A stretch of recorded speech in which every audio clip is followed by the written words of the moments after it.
Okay, here's my little project with L-wire on my Supermoto R helmet. Got blue. This is what it looks like now. Just got a little sticker.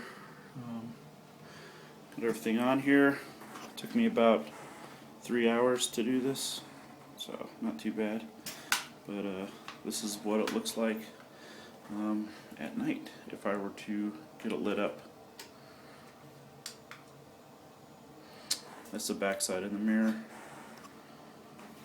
front of it.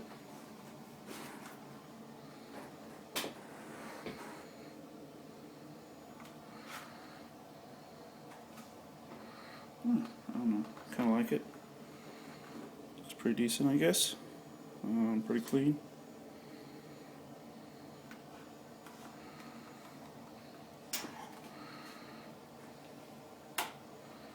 So, that's it.